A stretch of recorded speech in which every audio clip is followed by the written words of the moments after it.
ready for argument in our last case, Streater v. Wilson. Thank you. Good morning, Your Honors. Good morning, Mr. Newball. May it please the Court, Mr. Peterson will be following me up after 8 minutes, as noted.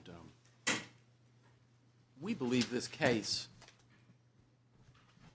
demonstrates clearly that the officer used objective reasonableness when he had to make that very quick decision to use deadly force that night. And there's no factual dispute here. You accept the facts as pled. We accept for this hearing that the facts must be reviewed in light most favorable to the plaintiff in this case. So that was a yes.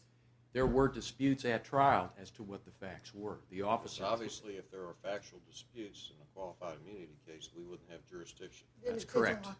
We think this is purely a question of law. So for purposes of this argument, we believe that the light's most favorable to the plaintiff, even with those facts that pled by the plaintiff, as a matter of law, the use of force was objectively reasonable.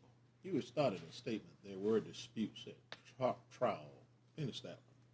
Well, the disputes at trial essentially focused on distance and whether or not the plaintiff was armed with a knife at that time.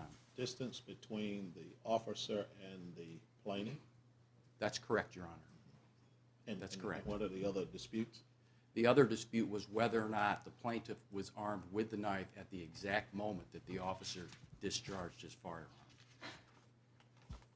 But for purposes of this hearing, looking at the facts in the light most favorable to the plaintiff, it is our position that the officer's decision to use force was objectively reasonable. There is no dispute that the plaintiff had a knife. Just Yes, sir. so I understand where you're going with that, because you said there's disputes at trial on those two facts. The plaintiff's evidence on the distance would be? Plaintiff's evidence based upon their expert on the markings that the officer estimate made when he did the walkthrough was about 30 feet, maybe a little bit more. The officer testified that he believed that the plaintiff was 20 feet away. But we've got to take the 31. We do. And so the evidence insofar as whether he had the knife at the time in his hand, the plaintiff's allegation? Plaintiff's allegation was that he had dropped the knife, cast it aside laterally just before he was shot.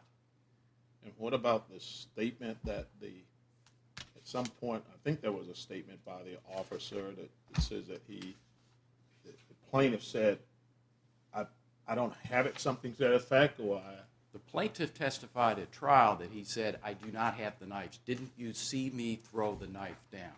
That was the testimony at trial. to the officer, To the officer. and they're 30 feet apart. According to the plaintiff and the markings, yes, Your Honor. Do we take it that the officer heard him? The officer did not hear him, according to the officer's Well, for testimony. our purposes today, though, don't we have to assume that he did? No, I don't think you do. Well, what about the testimony from the victim's mother that she told the police officer in advance of the shooting not to shoot this individual, it's my son, it's not the assailant? I don't think whether or not it's her son or the assailant is crucial to this case. What is crucial to this case... But the question was, we have to assume, for our purposes today, that those are true factual allegations. I think looking at the testimony in its entirety was that she probably told Officer Helms, the second officer, that in fact that's her son, and that Officer Wilson was further on down the road away from the mother. We have to accept, though, this fact that she said it. We accept the fact that she said it, but to whom is an issue that the trial judge did not resolve in favor of one person or another. Whether or not it was heard. Correct. Right. Correct. One more factual thing. dispute. But Creating a factual dispute. Creating a factual dispute, but in the order that the judge put forth, that was not resolved in favor of the plaintiff or the defendant at that time. I don't think it's a crucial factor. What's crucial is that he's armed, that he refuses to drop the knife, and he continues to...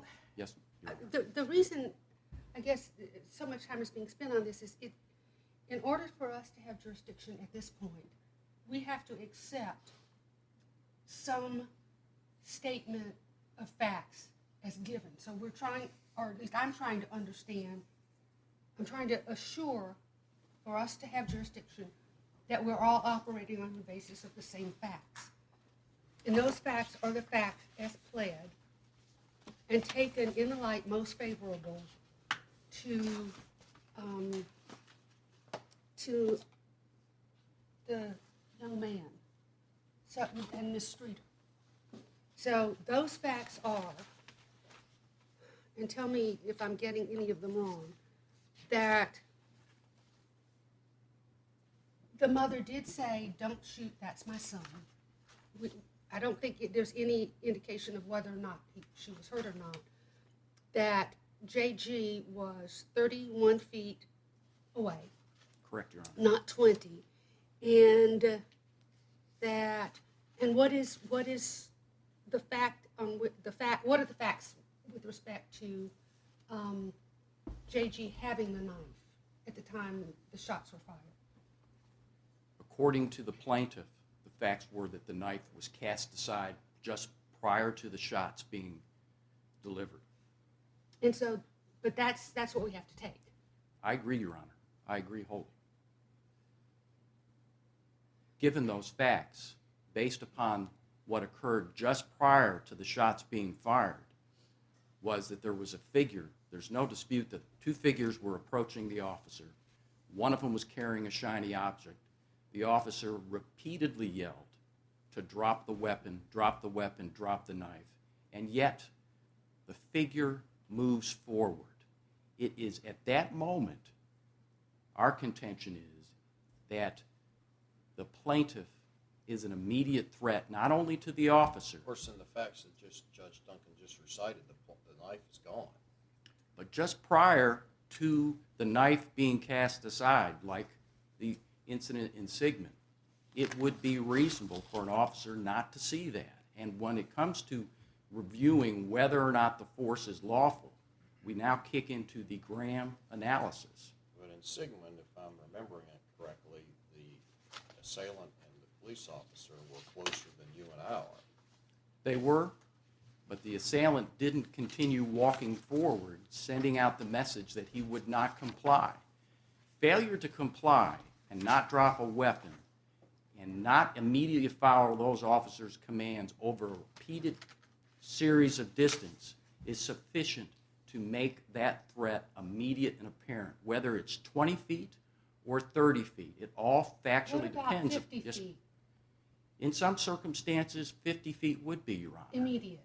Immediately. And for example, What makes it a matter of law, from your perspective, that 30 feet would be? the totality of the circumstances, the failure to respond to the officer's repeated lawful commands to drop the weapon indicates... Well, would you Yes, agree, Your Honor. in following Judge Wynn's question, that what we would have to find is, as a matter of law, in these facts, that was an objectively I would, Your Honor. reasonable? I would. The problem that I have on the facts is and you rely on the existence of exigent circumstances, immediate response. But there were, in fact, 4 shots.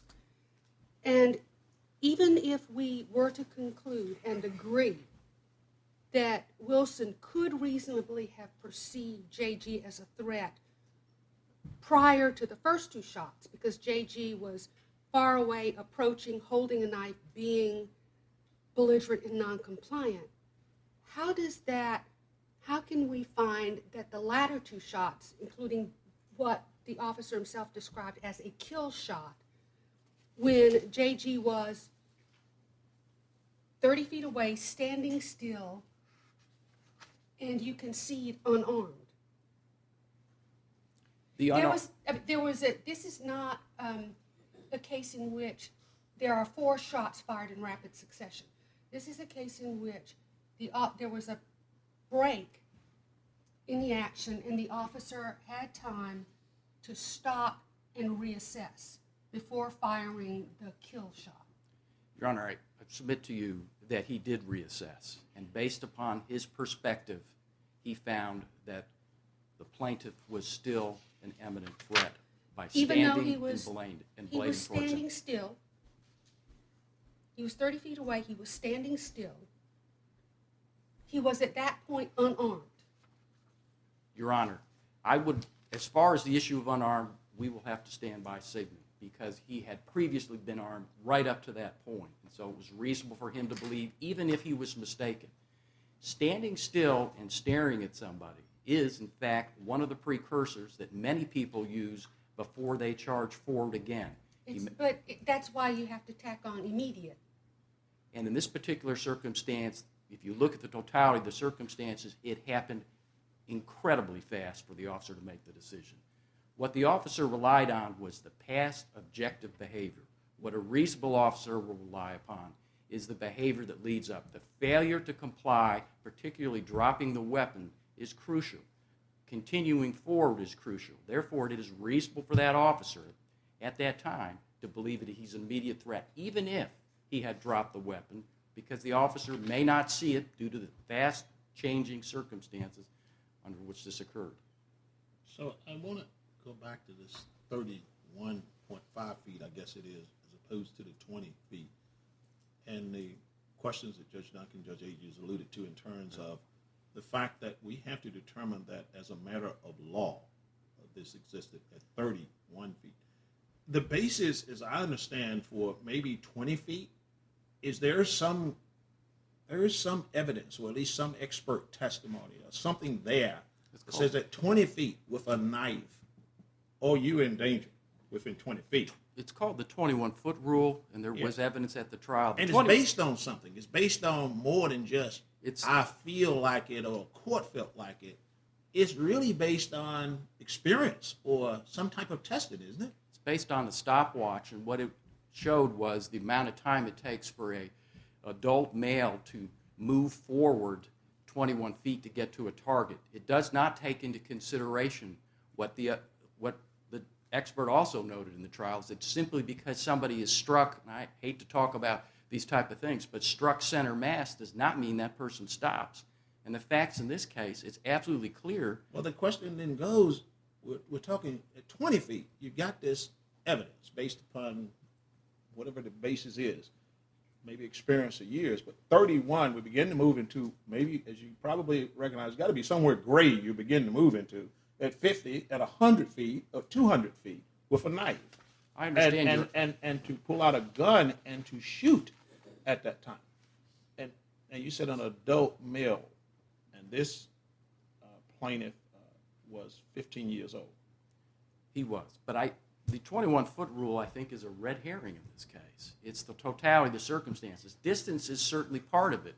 But if somebody was 50 feet away from a playground, walking towards a playground, carrying a machete and cursing, should an officer wait till they're 20 feet and risk the fact that they could miss? He's not carrying a machete. He's carrying a kitchen knife, I guess. He's carrying a large boning knife. And the facts at this instance says he doesn't even have the knife.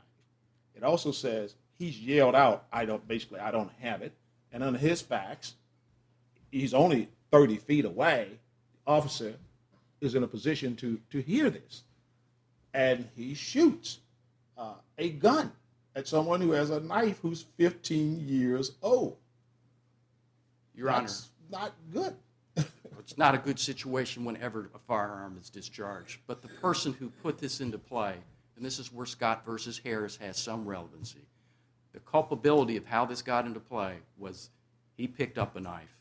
He made the decision to walk down the road. All of our discussion here does not end this. I mean, it doesn't mean that plaintiff is going to win this case, where we are dealing with legal issues. At what point does the court take this out from the factual determinations by a jury? And that's kind of where we are right now. You argue this case as though whatever we decide here, it's going to be the end of it. It's not. And clearly not, because wasn't there a trial actually did not end? So, even based on this, it was close. Well, it doesn't mean it's the end of the court. This is the end. And there are several policy arguments that come into play, which are noted in both briefs, and I won't go over. But, Your Honor, I think what makes the question of law is, in looking at the totality of the circumstances, which is refusing to drop the knife, moving forward, and cursing, as a matter of law, is it objectively reasonable for that officer to find that that's an immediate threat in this particular case? To what extent do we consider the trial judge in this case, who is in a position, he's very active in this case. He's asking a lot of questions. He's not being light on the plaintiff either, in terms of what's going on here. And he's hearing all this evidence back and forth, and he decides, I can't make this determination as a matter of law. And now it comes to us, and we don't hear all that. How do we resolve that? How do we convert something that we just don't have that 20 feet basis? And I understand you say it's a red herring, but that red herring had something going with it. It's more than just I feel. How do we deal with that? First of all, we all have utmost respect for the judge in this case. In due respect, he focused primarily on the distance. Our position is you must focus just before the shots were fired what activity the plaintiff was participating in, which was carrying a knife, refusing to drop it repeatedly. Each step forward, each command heightens the immediate threat. If somebody were to walk into this room right now with a knife in their hand, there would not be one of us that would not have ultimate concern for the safety of people here. Mr. Newbold, you are way out of time. Thank you, and Ron. thank you for responding to the court's questions. I believe we now go to Mr. Peterson.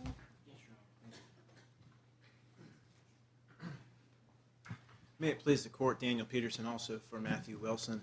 I appear before the court today to discuss the clearly established prong of qualified immunity as it applies to this case, and the central question of this prong always presents in any qualified immunity case that the officer was on notice that his actions were unlawful.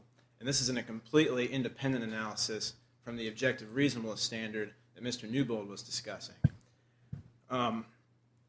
The cases that plaintiff chose to cite in their brief are Henry v. Purnell and Brockington v. Boykins. Well, is it clearly established as a matter of qualified immunity law that an unarmed individual who is not an imminent threat, the deadly force cannot be used in that circumstance?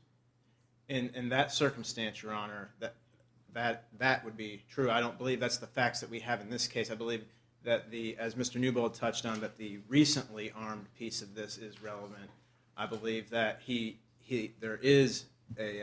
Well, under the facts that we've gone through at some length with your colleague, the victim in this case had stopped their advance. They were over 30 feet away, and they were unarmed. And you're agreeing that those are the facts that we have before us now? Yes, Your Honor. I would... So tell us what's not clearly established about the law in that circumstance. Well, harking back to Mr. Newbold's position, we make that just like in Sigmund v. Town of Chapel Hill, where the case was resolved in favor of the officer, and though I understand the distance was different there. Well, it's not just the distance that was different. Yes, The Your Honor. sequence of events was different. In Sigmund, there was a much more compact chain of events. You have to factor in here the fact that 2 shots were fired, and then the officer stopped. And when the officer stopped, circumstances had also changed with J.G. He had stopped, and he had thrown away the knife. So the officer here had an opportunity to reassess changed circumstances which didn't exist in Sigmund. Well, Your Honor, I would contend that the drawn-out fashion of the facts is kind of exaggerated by their mere virtue of the fact that in court we sit and testify, or I don't sit and testify, but witnesses testify as to their thought process, and I think there is a somewhat of a misconstrual on the fact of the witness's testimony being as this is drawn out. I think it was very rapid. I'm sorry, I didn't mean to suggest that. Oh, it no, was Your drawn Honor, out, I didn't mean you but were. I thought that the officer himself testified that he paused after the first 2 shots, reassessed, and decided to take what he called was a kill shot. That's true, Your Honor, and I didn't mean to suggest that you were misconstruing that. I think the officer himself, in the events as you're retelling them, can have that it has a pensivity to draw out that time frame in their own head is what I was referring to, Your Honor. I didn't mean to imply that you were drawing that out. I apologize.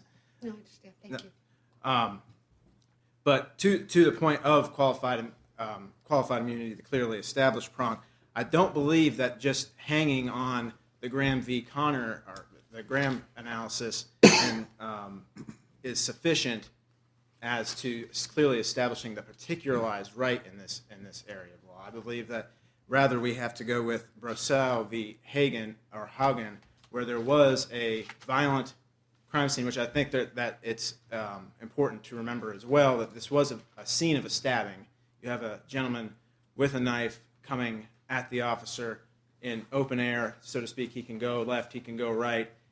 And though, again, we have to assume the 31 feet, the officer did testify that he perceived him to be closer, and that's not a disputed fact because we've seen in other cases, including the Gooden v. Howard County case, that a reasonable misperception that isn't completely dispositive against the officer as to the objective reasonableness of their actions. We see that in Slattery v. Rizzo and Anderson v. Creighton, I believe, as well. But steering back to the clearly established prong, for a right to be clearly established, it must be particularized at the time. And Brosseau rejected that and the notion that in all but the most obvious cases that Graham could be relied on as establishing the right. Indeed, in any Section 1983 case, it can be reduced to the Fourth Amendment is a clearly established, the protections of the Fourth Amendment are clearly established. On a different tack, this case comes to us in a very odd procedural posture because there's been a trial. Yes, Your Honor. And usually the point of asserting qualified immunity is to avoid a trial. Yes, Your Honor. Would you care for me to elaborate on well, there is some suggestion that perhaps that the officer abandoned the qualified immunity claim by failing to timely raise it. Well, Your Honor, to address that, though it wasn't brought up at summary judgment, when it was first addressed at the close of plaintiff's evidence, renewed at the close of all of the evidence, and then renewed again pursuant to Rule 50B, the first time this... Right, there was a mistrial. That's right, and the district court addressed, the first time the district court and plaintiffs and defense counsel addressed the qualified immunity issue, neither plaintiffs nor the court directed the motion on the basis of the waiver issue. It was a matter of the substance, and at that point, I would argue that there was a waiver of the waiver, so to speak, on behalf of plaintiffs, and that they didn't raise it at that time. I'm sorry, Your Honor. Plaintiffs didn't raise it. No, Your Honor. And in any event, the failure to bring up qualified immunity until the close of plaintiff's evidence would substantially be harmless in this case because we have a mistrial and we are substantially at a pre-trial stage again. For a second trial. Yes, Your Honor, that's correct. But just briefly again, just to encapsulate that the Supreme Court in Brosseau talks about how it is important to emphasize that this inquiry must be undertaken in light of the specific context of the case, not as a broad general proposition. And in that case, too, there was a fleeing felon in a violent crime scene in a car, albeit, and the officer was in the gray area that Judge Wynn described as the 30 feet of distance. In this case, that qualified immunity is designed to protect officers as a matter of law in these gray areas. Again, and I think that's where the clearly established prong really allows the court to fine for the officer in this case, regardless of what the court thinks as to the objective reasonableness part, because I do think, as has been acknowledged by the court members this morning, that there is somewhat of a gray area, an uncomfortable feel to the distance in this case, and so at very least, it is not clearly established, though, one way or the other. And also, that's if we do not accept the judge's statement that under these circumstances, at least in a light most favorable to the plaintiff, that there was no threat, imminent threat of bodily injury at the time that this occurred. Yes, Your Honor. You're not. I think you would accept it's clearly established that you're not entitled to use deadly force under those circumstances. That's correct, and that's what the Supreme Court notes in Brosseau, I believe, as well. But it said, and this court in Henry v. Purnell discusses briefly. Well, in that case, the officer conceded that a gentleman intending to reach for his gun and shooting at a fleeing misdemeanant was clearly established, and that's the clearly established piece of that: firing at a fleeing misdemeanant, not the fact that the taking one step back from that in the Graham analysis as the imminent threat of physical harm. So I would argue that even in the context of that case, when we look at these cases, it seems almost disingenuous to consider a gun, the threat of a gun, to be equivalent to a knife, kitchen knife, of a 15-year-old holding it almost 32 feet away. Well, Your Honor, I'm not. He's stopped. I mean, he's not. So I guess the thought is he may have the skill to throw it or something, or. No, Your Honor. I believe what the evidence showed. I'm sorry. Just tell me a little bit about that, because the 20 feet. I guess I'm figuring someone's really skillful enough. You could reach him pretty good with that, or maybe get there quick enough to do the damage. But when you get to 32 feet, what is the thought? Is he that fast enough? He's going to run, and you won't have time to shoot him before he gets there, or he'll throw it, or how is it? The thought process is on a charge on getting past the officer, because we have a stabbing victim behind, and even accepting the plaintiff mother's comments on the. And I see I've reached my time. Please finish the I'm sorry, Your Honor. your response to the question. Yes, Your Honor. And I see that that despite the plaintiff mother's comments to the effect that this was her son, that doesn't change the circumstances between he and the plaintiff. I'm not, don't want to beat it, but I'm just trying to understand. A gun is easy. You take that gun 30 feet away, you can shoot. I mean, that bullet goes pretty quickly. But a kitchen knife in a 50-year-old hand 32 feet away, what is, as a matter of law, what is the imminent threat that we must find as a matter of law? Well, Your Honor, the fact that he was 15 years old, I'm not sure. I mean, again, Officer Wilson let's not wouldn't get know hung up that. on That's that. right. Just that little specific thing. What is he going to do with this knife? Is he going to run? Is the imminent threat that he's going to run over there with it and stab him, or is he going to throw it? How is it going to happen? It could run either at the officer or run around the officer. It's dark. There are houses around. In fact, when he fled after the shots were fired, he fled behind the houses, and he had been hit. So he did cover a fair amount of distance. He covered over 50 feet, in fact, when he was actually after being shot. So there is some indication that he could have moved forward or laterally and sufficiently enough to reach out at the officer, the stabbing victim behind him, or other officers and emergency personnel. Does that address your question, Your Honor? It does. Thank you. Thank you Your very Honor. much. We will now hear from Mr. DeVore. Thank you, Your Honor.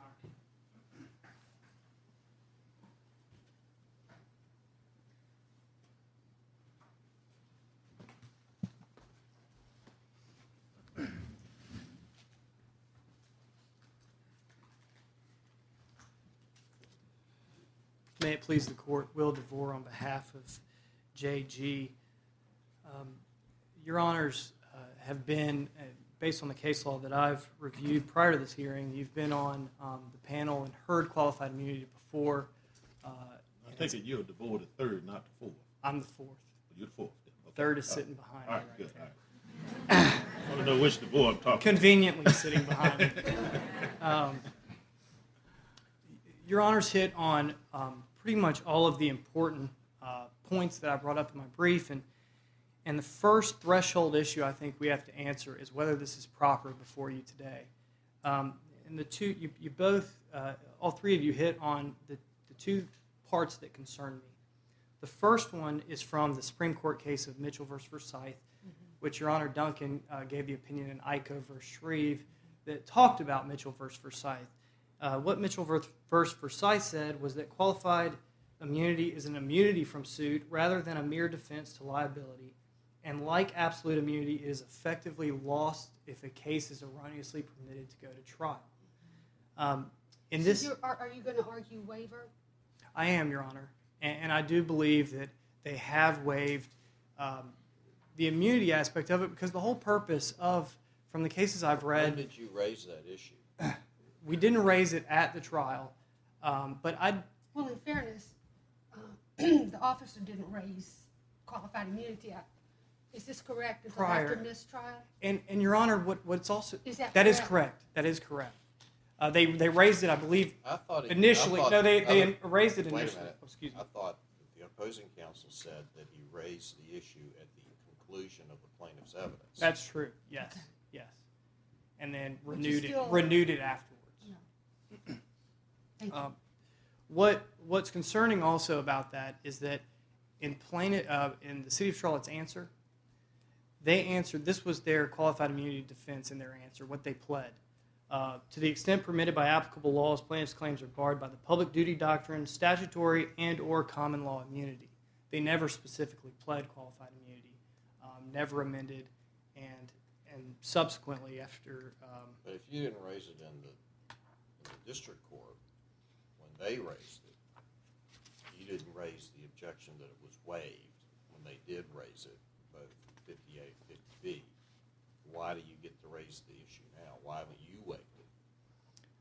Your Honor, I didn't find any case law that supported the theory that I had waived it, since the burden was on the city to establish the qualified immunity early in the summary judgment stage or in the motion to dismiss stage to prevent officers from having to go through unnecessary trial litigation, 2 years of expert testimony. Well, now we have a second trial. So the officer is now trying to avoid being put to defense in a second trial. Yes, Your Honor. Why wouldn't that settle the issue? I believe the reason why is because of the points that you've made to the appellant earlier on, which is that after the trial, there are now tons of factual disputes. There are now, as opposed to a summary judgment or motion to dismiss, where you present, the evidence you've got, and The trial 2 would be a trial de novo, is that correct? I'm That is- assuming there are no stipulations or agreements among the parties that certain evidence from the first trial will be taken. So if it's a trial de novo, what force does your argument have on waiver? other than, Your Honor, the purpose behind qualified immunity, really. And we don't have disputed facts for purposes of the motion for qualified immunity. And that brings me to my second point, which is why it's not proper before the court, and that's on Johnson v. Jones, which discusses how the collateral order doctrine basically says if there's genuine issues of fact, the Court of Appeals cannot hear it. If it's a neat, abstract issue of law, then the Court of Appeals, it's proper to hear it. And the only thing I'll add to that is that in Judge Cogburn's order, I think he specifically, because he was so involved in this case, wrote a detailed 17-page order. And in that order, he said, as demonstrated at the first trial of this matter, there are genuine disputed issues of material facts surrounding Officer Wilson's shooting of a then 15-year-old minor plaintiff. But But not, that would be a trial issue, though. I mean, your opposing counsel have answered a number of questions for us where they say, yeah, we agree. We have to take the facts that you pled. That's what we have to go with. And that's a and the question before us is, taking those facts as in your favor, as pled by you, was the officer's behavior objectively reasonable as a matter of law? That is correct, Your Honor. And that leads me to the substance part of their argument, which is there was no clearly established right. That's what they've come here telling you, you judges, is that no clearly established right existed because there's no specific fact scenario in this situation where an officer could be put on notice that his actions were unlawful. Well, that's one of their arguments. Yes, Your Honor. And my argument to this court, and my argument made in front of Judge Cogburn, is that, and I apologize, before you all came in, I stepped it off, and 32 feet's right about approximately where the guy in the red and blue tie, the law student, is sitting back there. I Uh, guess. Oh, You can stand up. stand up. Ordinarily, we don't allow demonstrative evidence, but that might. Just for illustrative, trying to get the law students involved. But that is Naturally 32. appreciate it. That is 32 feet. And so our facts, as supported by the evidence, are that is the distance JG was from the officer at the time the shots were fired. And one thing I didn't hear the city of Charlotte talking about, they talked about the prior acts of JG. But the standard for clearly established right for qualified immunity is at the time the shots were fired, what was happening. And our facts, in the light most favorable to the plaintiff, was 32 feet away. And that was Unarmed. Joint Appendix 293, unarmed. He had thrown the knife down. He told the officer he had thrown the knife down. Importantly, when we were talking about, Your Honors brought up Valinda Streater, his mother yelling at the officer, "Don't shoot, that's my son." The evidence in the case was Miss Streater was a few feet away from the officer, as close to where the witness stand was to the jury box. And in fact, she was so close, I remember her testimony vividly, that she could see the fire come out of the gun. So you've got an officer, a reasonable officer, hearing, and also prior to the shooting, Officer Helms. Well, we don't know that the record establishes that he heard it. We don't. But in light most favorable to the plaintiff, the evidence before the court was that she was yelling it from a few feet away. Also before the evidence at trial was that at least 30 seconds to a minute prior to the shooting, Officer Helms had radioed, which we established that same division, he would have gotten the incoming transmission on his shoulder, radioed that the suspect had already fled and had already fled the scene in a bronze Honda Accord, and the weight of the suspect was 240 pounds. This kid was about 115 pounds at the time.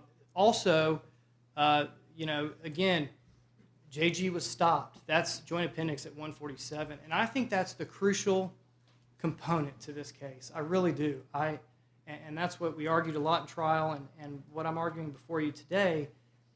When you look at, in my opinion, the two main cases for the city of Charlotte is Sigmund versus Town of Chapel Hill, and also Anderson versus Russell.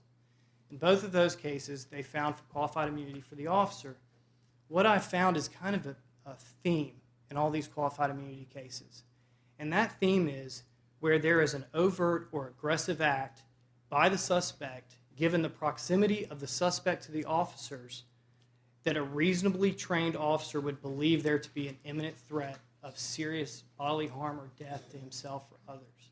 What would happen if, in your case, the facts changed so that it presented the trial evidence, they'd made the qualified immunity motion, and the expert that had testified as to distance at 30-some feet was then recalled to the stand by the defense and testified after your expert had testified on the 21-foot rule that I made a mistake in my calculations, I just discovered it, and indeed the officer's testimony was correct. It was 20 feet inside the 21-foot rule. How would that affect your case today? In all honesty, Your Honor, I don't believe it would. And I believe the evidence before the court, with the defense expert and the plaintiff's expert, both agreed the 21-foot rule, that rule has been misconstrued, and officers aren't even trained. Both experts agreed. Officers aren't even trained on the 21-foot rule anymore because of the misapplication, because every circumstance is different. And if, for example, somebody has a knife, is standing still, and the knife is by his side, and he's 21 feet away, and he's not moving, then the officer in that circumstance, based on the expert testimony, if I recall correctly, that circumstance would not justify shooting. The other important point that the experts made is that this 21-foot rule is with the gun holstered. It is the amount of time, reaction time, that a charging, two important points about the 21-foot rule.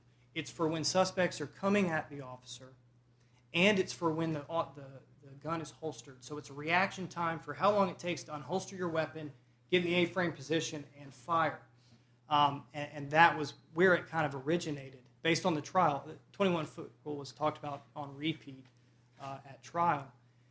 In this case, the officer testified he was in the A-frame position, gun pointed, flashlight on JG from at least 50 feet away, in his estimation. And that it wasn't a matter of pulling his weapon out. He was ready to fire. And I think Judge Duncan brought up a great point that has also been brought up in Brockington versus Boykin, which is the point that even if you gave them the benefit of the doubt on most of their argument, the officer shoots twice, pauses, and then the officer admits, Joint Appendix page 77, he admitted that after the first two shots that JG was stopped and had it by his side taking his version of the facts. At that point, he fired 2 more shots, shooting to kill JG. So for that reason, the clearly established, whether this was a clearly established right, I believe we all would agree that under Graham and under prior case law, like Tennessee versus Gardner, a Supreme Court case, that a police officer may not seize an unarmed, non-dangerous suspect by shooting him dead. That's actually a quote from Tennessee versus Gardner, and I noticed that 184 cases have cited that quote. So it is, it's hard to fathom an officer who's put in that exact situation where you've got where the law student was back there. So you got 32 feet, unarmed, and the officer, objectively reasonable officer, believes there's an imminent threat to fire on that child, not just twice, but 4 times. One very important point that also came out in regards to objective reasonableness and the situation that night. Captain Campagna, and you all read this in my brief, your honors read this in my brief. Captain Campagna was the captain of CMPD who trained Officer Wilson. He's trained a lot of officers within the Charlotte-Mecklenburg Police Department. His testimony, in our opinion, was very, very convincing. We asked Captain Campagna in the courtroom, we measured out 32 feet, and we asked Captain Campagna at this distance, and we assumed, if I recall the exact scenario, we assumed that there was a knife in JG's hand.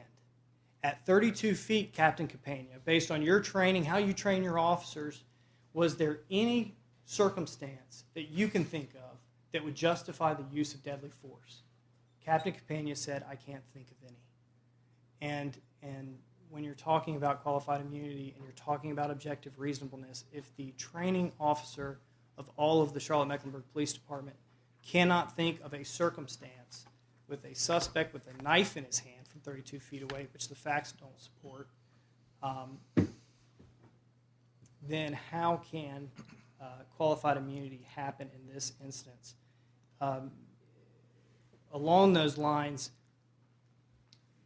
the Court of Appeals has recently decided a case, the Cooper case, where a man... Which Court of Appeals are we talking about? I believe that was the... You said the Court of Appeals. I thought you were talking about us. Yeah, I just want to make sure I was right before I say the Fourth Circuit, and then I'm wrong. And I don't believe, Judge Wynn, you were on that case. So you know all of it. See, that's ill preparation. I should have been prepared for that. Judge Cooper, the Cooper versus Sheehan case, Judge Wynn is very well aware of. But again, that was a situation where, in that case, the plaintiff had a shotgun in his hand and went out on his back porch, I believe, he heard some commotion. There had been a lot of, the reason the police were called was there was a loud disturbance at the residence. But he went off the back porch, and none of the officers had identified themselves. And he shows up, and he's got his shotgun, according to the facts, I believe, pointed down. And at that time, when he came out with the shotgun, the officer shot to kill Mr. Cooper. And in that case, they didn't find for qualified immunity. And again, I think it came to the point of there was no overt act or act of aggression that would cause an officer, a reasonable officer, to believe there's an imminent threat of danger or death. In Anderson and the two cases cited by the defendant, there was in Sigmund, he was advancing towards the officers. That was the distinguishing factor, was he was advancing, and also he was 10 to 15 feet away. In Anderson, the guy raised his hands, obeying the officer's orders, and the officers were 10 feet away, and they believed he had a gun in his waistband, and for no reason he started lowering them. And when he did, the officers shot. And the officers, and he was found to have qualified immunity in that case because the officers are 10 feet away, they've observed him for 20 minutes, saw there was a bulge in his pants, confirmed it was basically a gun, thought it was a gun, even though it was an eyeglass case later. But when he made this movement, this overt act, this act of aggression, officers, reasonable officers, are trained to fire in that scenario. In this scenario, unarmed, 32 feet away, 3 different sources telling them that either that's my son or the knife's been dropped. Based on the light most favorable to the plaintiff, I don't believe there's any circumstance that would justify a shooting in this case. Thank you. Thank you. Mr. Peterson?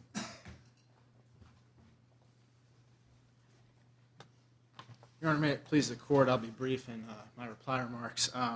This isn't a case where an individual was just walking down the street with a knife with nothing else going on. This was a case where there had been a stabbing. The officer was heading down to Miss Streeter's house to begin with because there was a fear that the assailant had harmed her parents. He had somebody else with him, the plaintiff. There was apparently some other individual there. That's correct, Your Honor. Nothing came from that individual as to any of these circumstances? It did, Your Honor. He did testify as part of the defense's case. I believe it's in the joint appendix. I can refer to that if you'd like, Your Honor. No. In fact, he testified that the plaintiff, the minor plaintiff, was while approaching, vocally disagreed with resisted the officer's orders to drop the weapon, drop the knife by replying nah and then cursing at the officer. That there is an aggressive move that indicates a willingness to not comply. Again, though we have to accept that he was unarmed at that point, I do believe that this is it's similar to Sigmund in kind that he had just recently dropped the knife. He had laterally dropped the knife, and the shots began. Again, on the clearly established prong, as a matter of law, nearly any Section 1983 claim brought under the Fourth Amendment can be boiled down to its foundational principles. However, that is not the inquiry. Officer Wilson was confronted with an approaching or recently approaching individual, one who is verbalizing aggression, one who is actively non-compliant, and Officer Wilson had a stabbing victim and other bystanders behind him. Plaintiff has not pointed to any case law from the United States Supreme Court, this court, or the North Carolina Supreme Court that existed on October 16, 2010. Both Brockington and Purnell were decided in 2011 that would have put Officer Wilson on notice that his decision to use force based on the totality of circumstances confronting him were unconstitutional. And I see I've run out of time.